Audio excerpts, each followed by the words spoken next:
in die lied Gesang 255, vers 1 en vers 2, is vir ons allemaal bekend, woord van God, woord van die lewe, die woord van ons God is altyd ewig vastgebaar. Kom ons doen dit staande, dan bly ons staan vir die uitspreek van die fotum, die seën, waarna Lukas vir ons die lofsang sal aankondig, en ook die wet en belydenis voor.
God die Vader, wat 'n gebroke gees nie verag nie,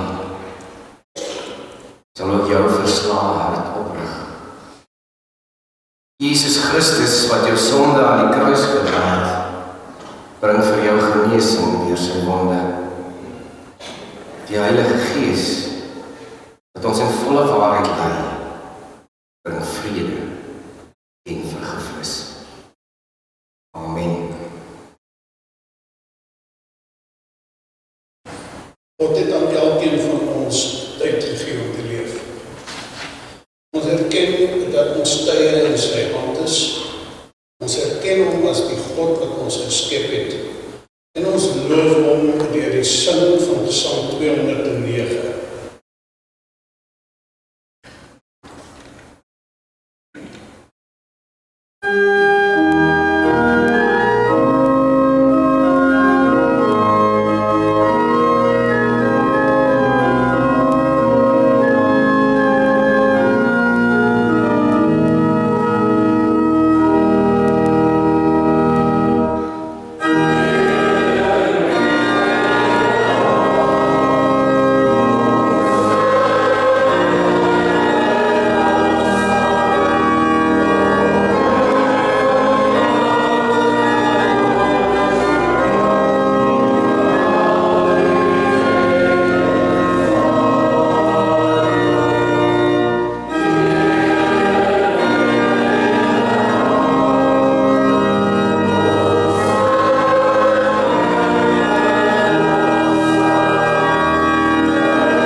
Ons weet dat ons die Here, ons God, met ons hele wese behoort te dien. Anders is ons aanbidding van hom alleenlik lippetaal en voorledig godsdienst. Dit is immers wat Jezus ook vir ons sê in Mattheus 5 vers 21.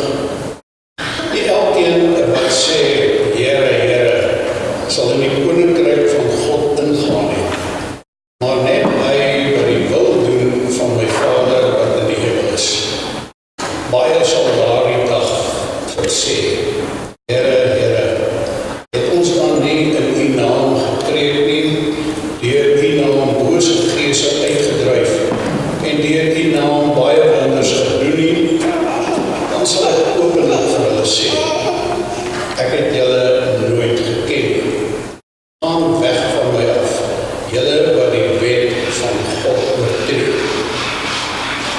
Die wil of wet van God som Jezus vir ons op, as 'n skrifgedeelte van hom daar, 'n skrifgeleerde van hom daar gevra.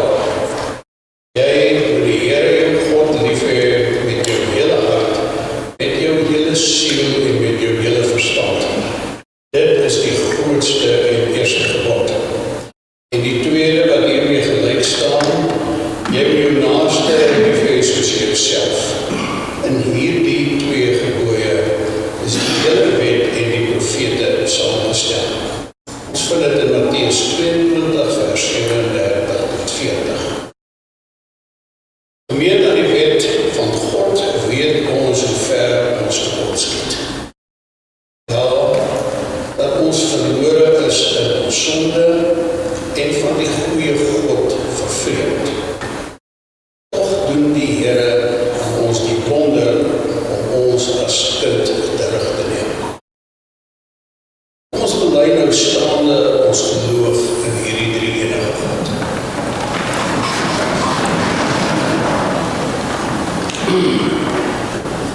Ek glo in God die Vader, die Almagtige, die Skepper van die hemel en die aarde, en in Jesus Christus, sy eniggebore Seun, ons Here, wat ontvang is van die Heilige Gees, gebore is by die Maagd Maria, wat gelei het onder Pontius Pilatus, gekruisig is, gesterf het en begrawe is, en ter helle neergedaal het. Maar op die derde dag weer opgestaan het by die dode, wat opgevaar het na die hemel en sit aan die regterhand van God, die Almagtige Vader, van waar hy sal kom om te oordeel, die wat nog lewe en die wat reeds gesterf het. Ek glo in die Heilige Gees. Ek glo aan 'n heilige, algemene Christelike kerk, die gemeenskap van gelowiges. Ek glo aan die vergifnis van sondes, die wederopstanding van die vlees en 'n ewige lewe. Amen. Ons vra God om met sy Gees ons te help, om sy gebooie na te leef en die sin van Psalm 34 vers 1 en 3.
Geliefdes van ons Here Jesus Christus,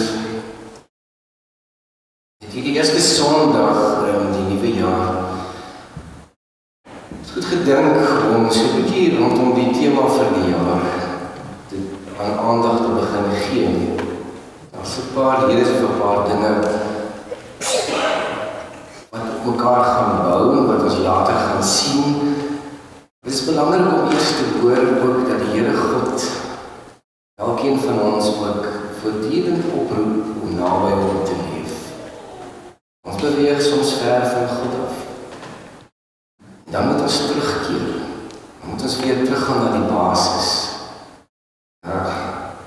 Ons noue verhouding met God. Nou is die nuwe jaar alweer so 5 jaar oud, 5 dae oud. En die meeste van ons het daarom so in die tyd wat verby is, 'n bietjie kon rus van die erge werksaamhede wat daar altyd was. En of jy met vakansie was of nie, tog was dit 'n bietjie rustig.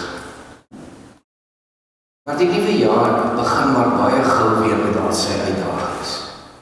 En vir sommige begin dit vinniger as wat hulle opgehoop het. Vir sommige van ons wat hier is daar mooi goed in die vooruitsig. Ons kan amper nie wag dat hierdie goed moet gebeur.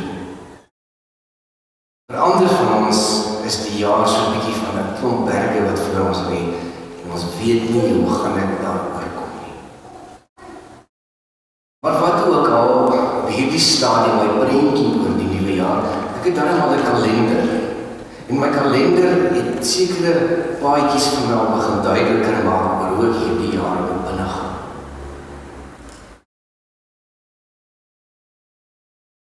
Ek as gelowige weet dat die lewe 'n bepaalde pad moet neem. Ek gaan goeie dinge beleef, ek gaan wonderlike dae beleef. Maar daar gaan waarskynlik ook moeiliker dae wees. En of dit nou goed of sleg is, as gelowiges sê ons vir mekaar, ek het God nodig.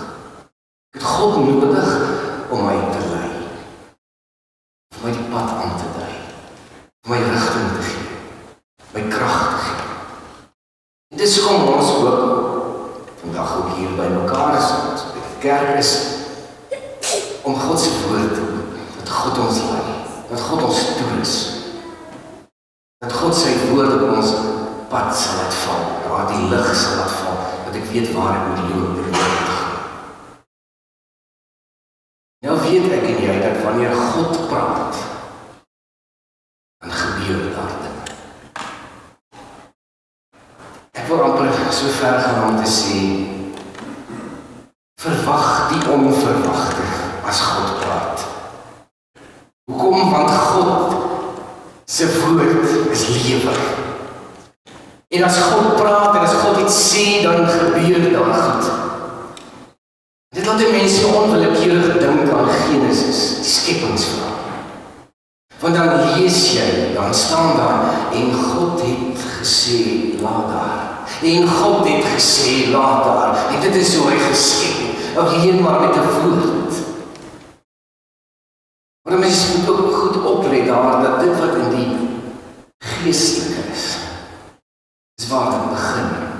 En wanneer God dit praat, dan kom dit na vore, dan manifesteer dit, dan word dit fisies, dan word dit materieel, dan kan ons dit waarneem. Laat daar lig wees, het God gesê. En daar was lig.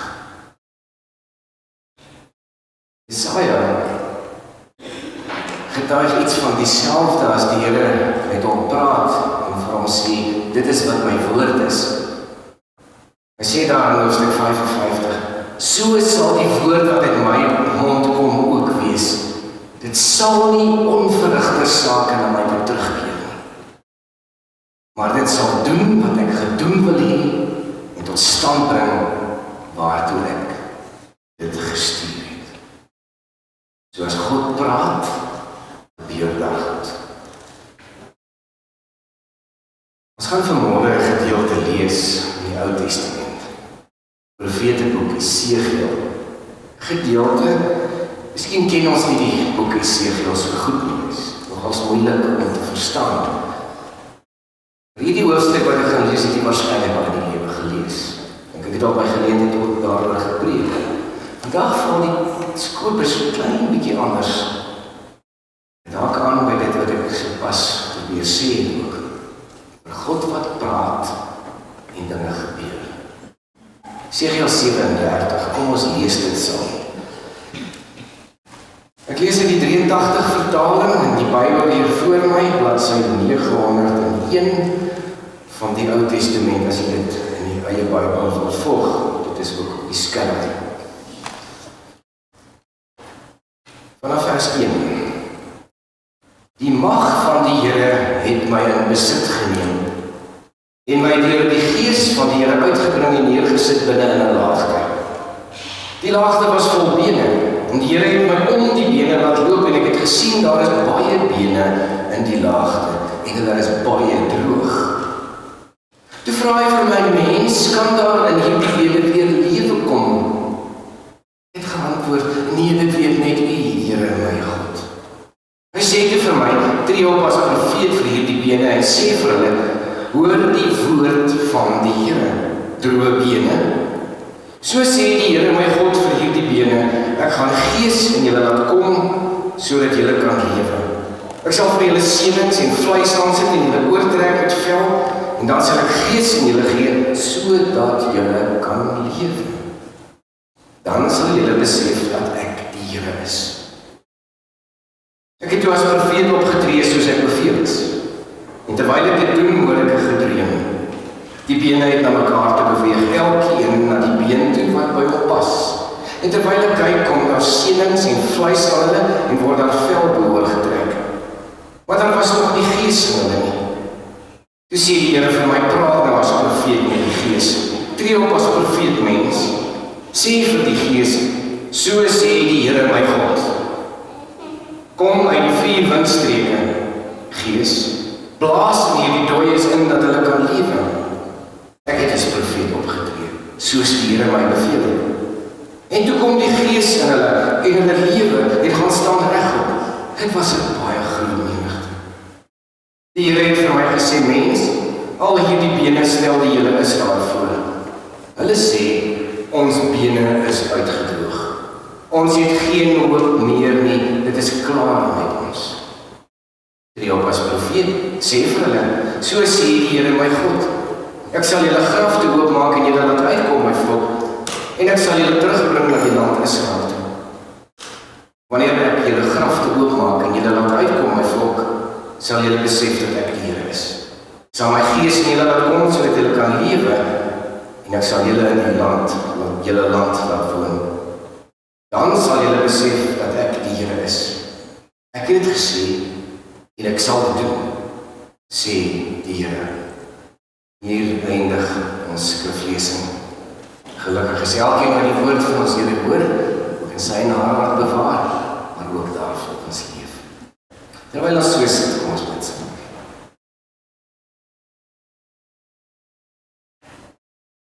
Almagtige Vader,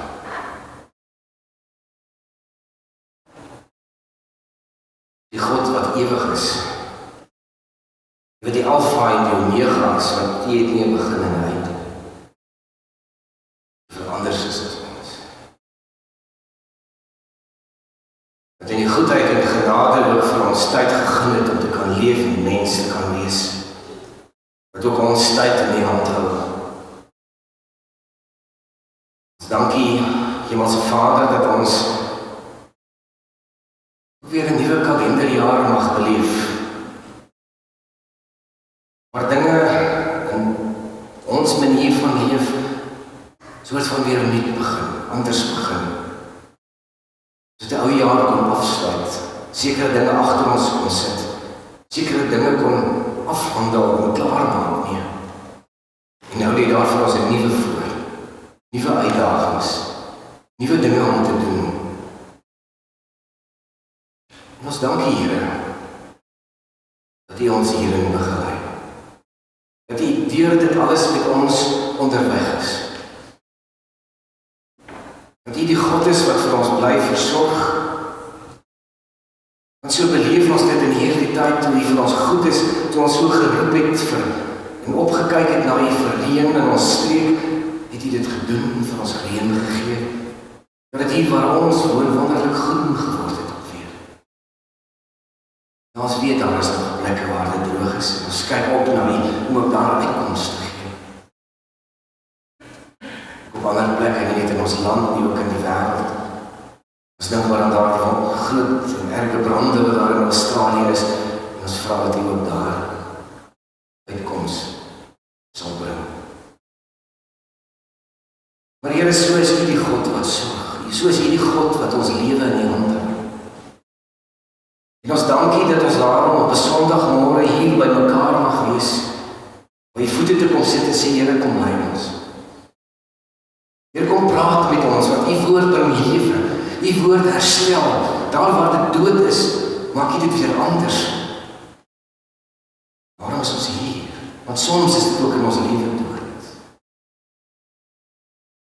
En so vra ons, breek vir ons die woord vandag. Maak dit vir ons oop, dat ons iets verstaan van die pad wat U wil hê ons moet loop. Dat ons U sal raak sien in hierdie lewe. Dat op U sal ag gee altyd, en U sal aanbid. En help ons om gehoorsaam te antwoord op U woord. Spreek dan vanmôre tot elkeen van ons wat U kinders is. Ons vra dit in Jesus se naam. Amen. Kom ons sing net so voor die prediking Gesang 442 in aansluiting by ons gebed.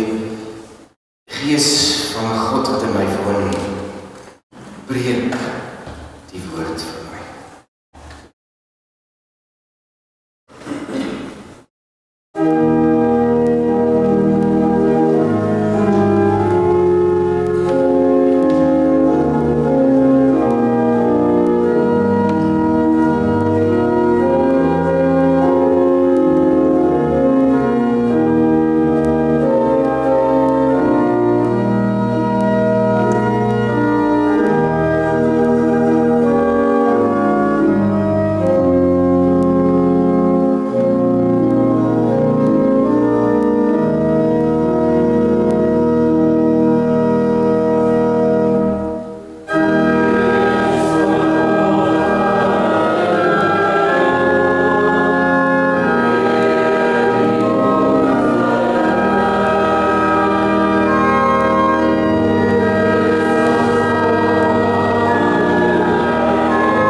In Esegiel 37 bring God dooie bene weer tot lewe. Hy gee vir Esegiel sy profeet die opdrag om die katalisator te wees, om sy woorde te spreek, sodat dit kan kan gebeur. In Genesis weet ons, skepingsverhaal, praat God en dit gebeur. Hier gee die Here opdrag vir sy profeet om sy woorde, God se woorde te spreek. Want wanneer God se woorde gepraat word, gebeur daar ook iets. En waarom dink ek, dis een van die grootste foute wat ek en jy maak, ons praat nie.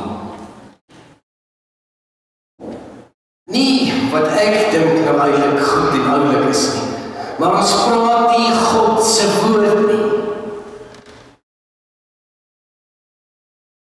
Daar is situasies wat opduik, en dan weet ek wat sê God in sy woord oor bepaalde goed, maar dan ek stil. Dan sê ek niks, dan verwag ek, daar moet nou iets gebeur in my lewe, maar ek sê niks. Praat nie God se woord nie. Vers 1 het ons gelees. Die mag van die Here het my in besit geneem. My deur die gees van die Here uitgebring en neergesit binne in 'n laagte. Die laagte was vol bene. Oor ons waar is Esegiel? Hy is in die gees. Dis waar dit begin. Voordat ons iets fisies kan sien en manifesteer, gebeur dit in die geestelike. En daar sit God hom neer. Hier spandeer Esegiel eers tyd met God. En God laat hom sien 'n laagte vol droë bene. Baie bene, baie droog. En om die omvang daarvan rond te laat besef, laat hy die profeet daar rondom loop, sodat hy kan sien hoe groot dit is. Maar eintlik om ook te sien dat dit alles al verby is. Dis droë bene. Al die res van hierdie mense wat geleef het, bestaan nie meer nie. Dit het al verdwyn, tot niet gegaan. Die bene is die laaste wat oorgebly het, en dan gaan dit ook stof word. Nou julle wat julle biologie kan onthou, sal weet dat so 22% van bene word uitgemaak deur water. En ons bene, ons skelet, is so 14% van ons totale liggaamsgewig. Droë bene, weet 'n mens, breek maklik. Dis bros. Ons ken ook iets daarvan in siektes wat ons soms met ons moet saamdra, soos artritis of osteoporose. En medisyne probeer om die vog weer in die bene terug te plaas. Maar die mediese wetenskap kon nog nie hierdie proses omgekeer kry nie. Vir die profeet sê die Here nou, mensekind, kan daar weer lewe in hierdie bene kom? Nou ek en jy weet, as ons 'n been van 'n dier of 'n mens sien wat al so uitgedroog is, dan weet ons dis verby, daardie lewe is verby, dit kan nie omkeer nie, dit kan nie omdraai nie. Dis te laat. Maar die gees van die Here is op die profeet. En hy moet God se woord oor hierdie dooie bene uitspreek. So sê die Here sy God, ek gaan 'n gees in julle laat kom, sodat julle kan lewe. En hier op hierdie punt dink ek is dit belangrik, dat ek iets moet sê oor wat die Bybel ons leer, oor ons menswees. Ons verstaan dat die Bybel vir ons sê dat ek as mens is liggaam, siel en gees. Hoe verstaan jy? Liggaam is maklik, dis wat ons sien, dis wat ons beleef, dis wat ek het, wat ek sien in die spieël. Siel en gees. En nou ek wel met so 'n bietjie hieroor gepraat, en ek dink om die Jan sal met my saam praat. Eintlik het jy op universiteit, toe jy op fakulteit was, het er min hieroor gehoor, min hierin onderrig. Dit is so 'n bietjie 'n moeiliker gebied. En nou het baie mense my al hieroor gevra preekgeslag bietjie hieroor. Daar is soveel goed wat beskikbaar is op die internet, waarin mense blootgestel het.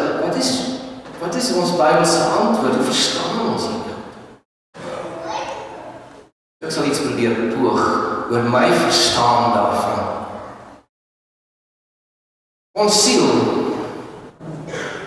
is 3 goed. Dit is my verstand. Dit is my gevoel, my emosie en dit is my wil, die keuses wat ek maak. Ons volg nie meer die gees van God nie. Ons laat ons lei deur ons siel, deur onsself. Miskien wil ek iets hiervan probeer verduidelik. In die hand van kinders. Tieners, voorbeeld van 'n tiener en 'n voorbeeld van 'n kleuter. In my vorige gemeente was daar 'n lidmaat wat getroue kerkmens was, mooi mens, diep gelowig, tienerdogter. Sy loop weg. Saam met 'n sleg man. Maar ouers kry haar, weet jy waar sy is. Later kom daar 'n bietjie inligting en hulle hoor waar sy nou is en watter dorp sy nou is. En saam met hierdie man wat sy bly en sy is ook swanger. Maar daar is geen kontak tussen ouers en kind nie. Later is die babatjie gebore, maar die ma het aangehou probeer en op 'n manier weer kontak met haar kind gekry. Maar hierdie meisiekind se omstandighede was haglik. Uiteindelik het sy teruggekom. Haar ma, oupa en ouma is toe nou maar help groot maak aan hierdie kind. Toen Richards Baai was, dink ek het al die storieetjie vertel, maar is nou van toepassing hier. Ons in die inkopiesentrum in die mall daar op die dag, redelijk besig. Die hele gesin is daar. Ons is in kliks, kan ek onthou. Daar is 'n klompie mense en onder andere is daar ook 'n jong paartjie met 'n klein dogtertjie, so 'n kleuterdogtertjie. Ek en MC gaan staan later in die gang, ons wag nou maar vir Marie en Sumerie. Die volgende oomblik, ons ek en hy staan na my te kyk, ons gesels, ons praat, kyk hoe die mense verbyloop. Die volgende oomblik kom daar die klein dogtertjie uit kliks uitgehardloop, maar soos hy met 'n spoed. Sy hardloop hier by ons verby. Ek en hy kyk soos op mekaar, wat nou? Daar gaan sy na die deur toe van die inkopiesentrum. Maar daar is geen teken van die pa en ma nie. Ons besef hier's vir. En ons hol. En ons hardloop. En ons vang haar in die parkeerterrein amper in die pad. Waar sy al. En ons kom met haar terug. En ons hier in die gang terugkom. Hier kom die pa en ma. Die oor net so groot, hulle weet nie waar sy kan. Kom. Hulle het gedoen wat hulle dink. Hulle het gedoen wat hulle voel op daardie oomblik. Wat hulle wou doen. Dit is hoe ons optree. Wanneer ons nog babas in die geloof is, kinders in die geloof is. Laat my maar net lei deur wat ek dink. My emosies. Dit is my verstand, my gevoel, my keuses. Dit wat ek. Wat gebeur wanneer Jesus sterf aan die kruis? Sy liggaam, weet ons, word begrawe. Sy siel, ons het dit in die geloofsbelijdenis gesien, dit sê Efesiërs ook vir ons, is na die doderyk. Sy gees, Vader, in die hande gee my gees. Dis ook hoe ons iets verstaan van wat by die skepping gebeur, van die mens. God het uit die grond, uit die stof, 'n mens gevorm, liggaam gevorm, maar hy was nog nie lewe nie. Dis eers wanneer hy in die neus van die mens gees inblaas, dat hy die mens 'n lewende siel word. God skep ons gees. om met God in verhouding te wees.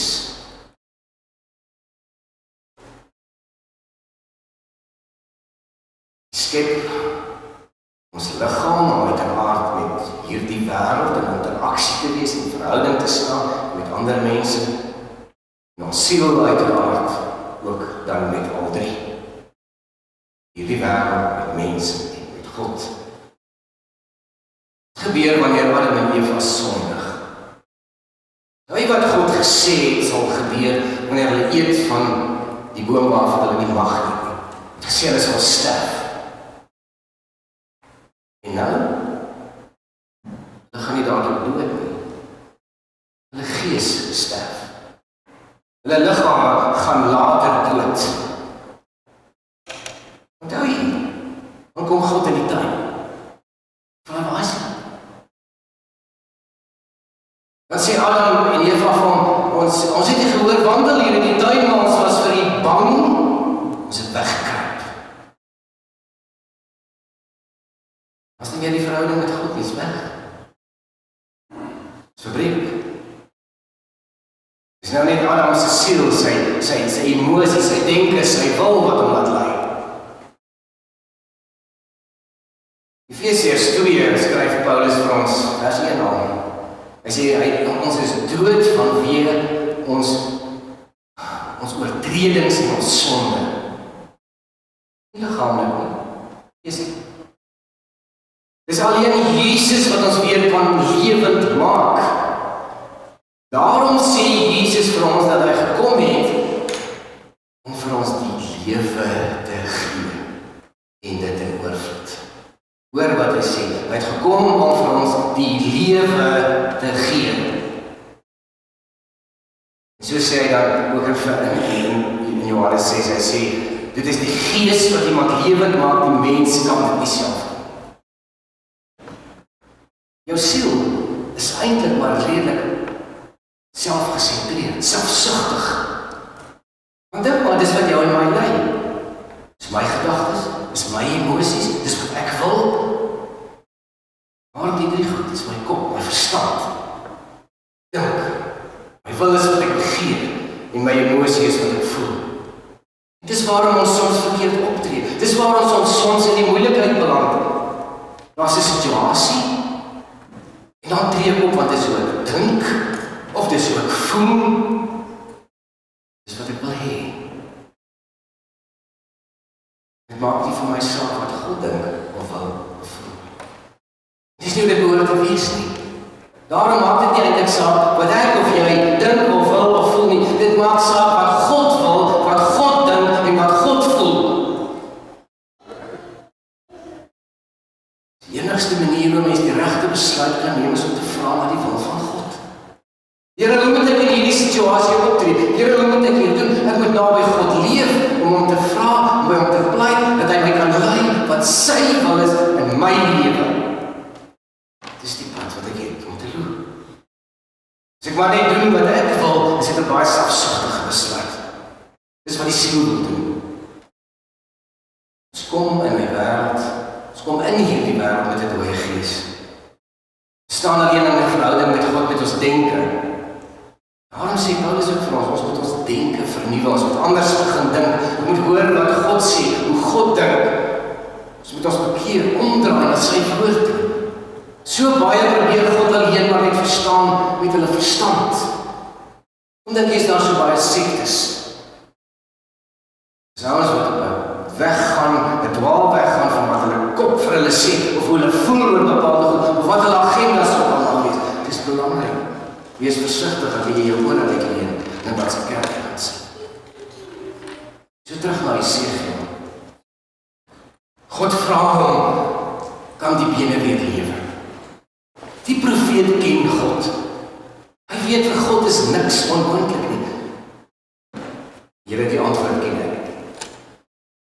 Here, u weet alleen of hierdie bene weer sal kan lewe. Kom ek vra net vir 'n oomblik. Hierdie beeld, ons eie lewe. Lyk jou lewe op die oomblik? Is dit dalk droë bene? Sien dit tekort aan geld maak bene gou droog. knop in my bors, maak bene gou droog. Jou verhouding met jou kinders, jou skoonfamilie, jou medewerkers kan jou bene droog maak. Dink jy God kan daar weer lewe inplaas? As jy God nie vertrou nie.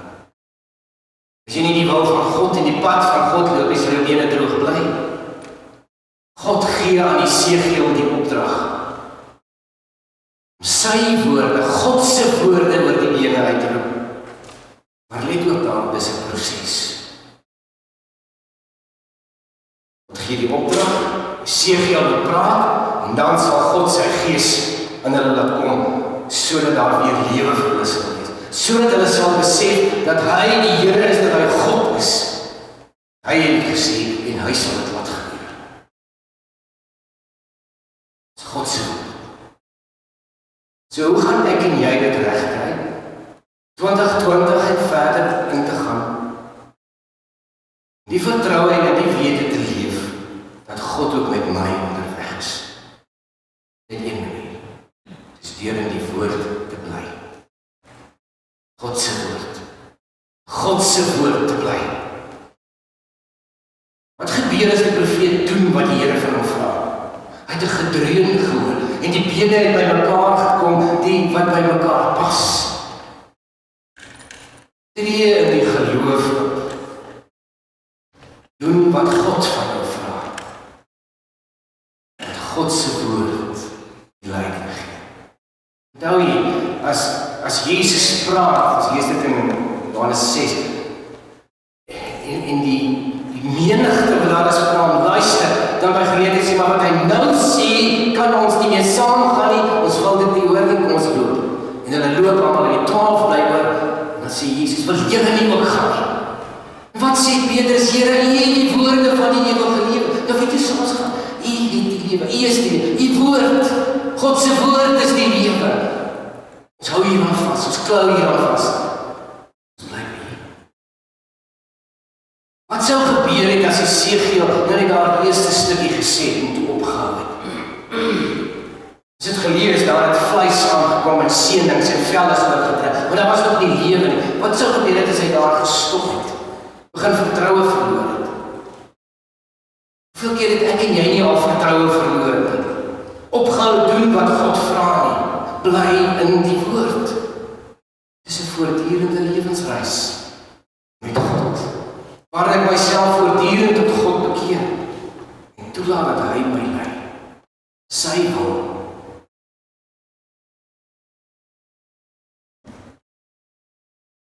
Hy het nie my gedagtes en my emosie en my verstaan nie. Want wat gebeur as Israel dit doen?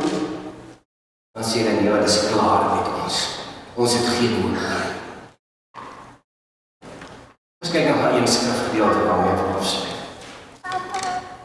So 'n bietjie iets van dit wat ons in Esegiel gelees het en oor die ding van liggaam, gees en siel bietjie te probeer in mekaar sit. Hebreërs 4 vers 12. Die woord van God is lewend en kragtig, is skerper as enige swaard, en tweesnydend en dring deur die skeiding van siel en gees en van gewrigte en murg, beoordeel die bedoelings van die hart. Die swaard sny na alle kante, sny tot in die diepste, tot by die oorsprong, tot waar dit begin. Die mens wat die hand van Christus neem, wat ons die Bybel soms beskryf, met die beeld van wedergeboorte, wat weer God se hand vasgryp en vandaar met God die lewensweg stap, laat toe dat God sy lewe en haar lewe voortdurend vernuwe. Laat toe dat God hom lei, dat God hom en haar weer nuut maak. Sien hierdie vervlegtheid van gees en siel maak dat sommige die bestaan van die gees ontken en verklaar dat gees en siel net dieselfde ding is. Baie mense het dan 'n emosionele belewenis en dan sien hulle hierdie geestelike belewenis gehad. Hulle kan gewoon nie onderskei tussen siel en gees nie. Dis die woord van God wat die onderskeid maak, is die woord van God wat die mens se gees voed. Dis hoekom die woord van ons so belangrik is. Dis Dis hoekom ons 'n woordkerk is. Dis hoekom jy in al die protestantse kerke sal kry, dat die woord van God die sentrale is, die belangrike is. Dis God se woord wat lewe bring. Dis in God se woord wat ons moet bly. Bly in sy woord.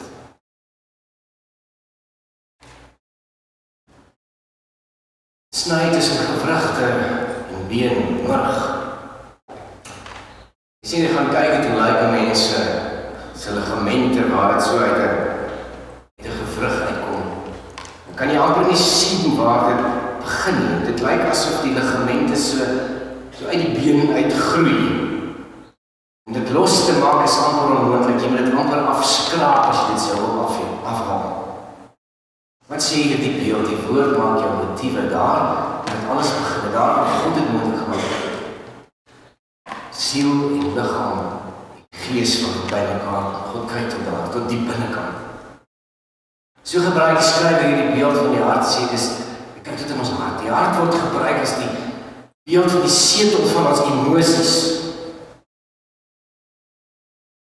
David beskryf nou iets hiervan, hy sê, God kyk so, tot hier diep binne. Die God se woord, kyk tot hier diep binne in my. Tot dit wat ek verwegsteek vir enige ander mens, selfs myself partykeer probeer, sien God tot daar binne.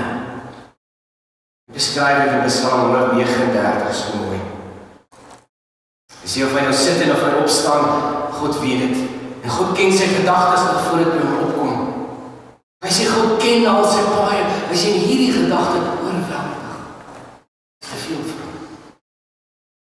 Waarom is dit belangrik om jouself te ken? Dan weet jy goed, dat ek so dikwels my maar net in my eie siel wat lei, en wat ek dink en wat ek wil, in my emosies. Dan weet jy wat ek jou geneig is, om so dikwels die verkeerde te doen. Paulus sê ons vir ons, ek weet wat is die goeie om te doen, en as ek my weer omkry het die verkeerde. Miskien beskryf Jeremia die hart van die mens baie mooi, en sê, hoofstuk 17, die hart is bedriegliker as enige iets anders. Dit is ongeneeslik. Wie kan hom verstaan? Bring die woord. Dis wat ek hoor, dis wat die Here vir ons sê. Dis hoe hy ons gees vernuwe, nuut maak, jou nuut nuut maak, ons situasies nuut maak. En dis God se woord wat lewe is. Die skrif leer ek myself ken, kennis van wie God is. En om kennis van die skrif te kry, is om die lewe te verkry. Die skrif van die gees. Bly in die woord. Onderneem vandag, dat jy in 2020 en van hier af vir die res van jou lewe, jou gaan laat lei deur God se woord. Want God se gees in jou hart kom woon. Praat sy woord. En dan lyk jou situasie dalk nou na droë, dooie bene. God bring weer nuwe lewe. Ken hom, vertrou hom, stap met hom die pad. Praat God se woord. Bly in God se woord. Amen. Hemelse Vader, dit is die woord wat vir ons die lewe bring, waar ons die leer ken. Waar er iets opgeteken is van die magtige dade van ons God hier al die eeuwe heen. En wie dit ook waag om die hand van hierdie God te neem, beleef dit ook in die tyd waarin ons nou leef.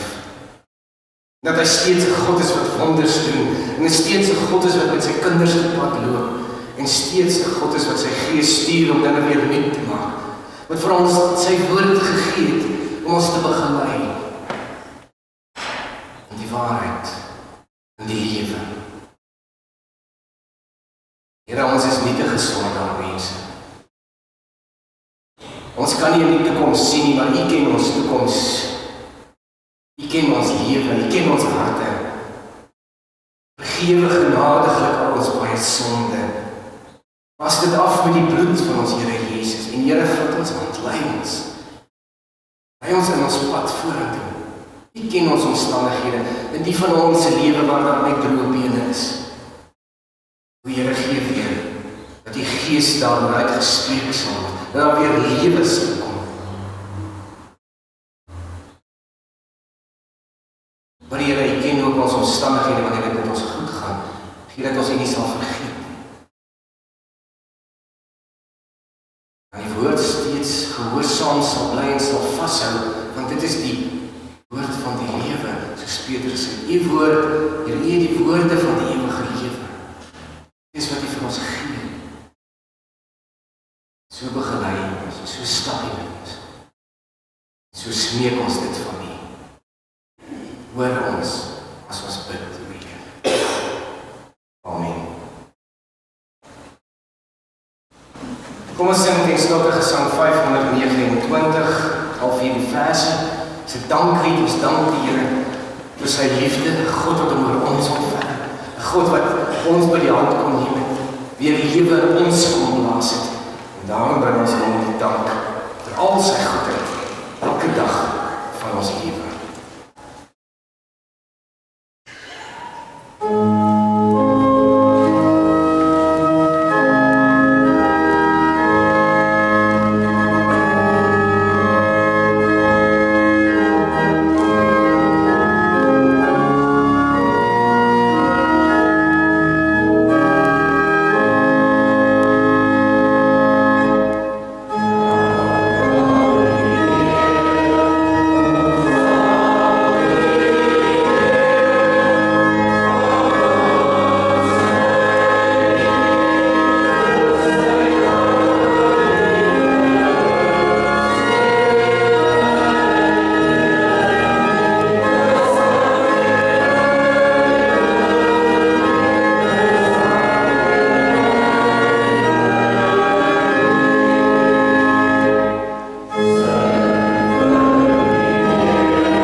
die seën van die Here as hy dit oor jou uitspreek. Laat dit met jou saam. Die Here het jou lyding op hom geneem. Hy was verwond, sodat ons gesond kan wees. Hy het swaar gekry, sodat ons nie swaar sal kry nie. Hy het die straf gedra, sodat dit goed met ons kan gaan. Hy is met jou en hy seën jou.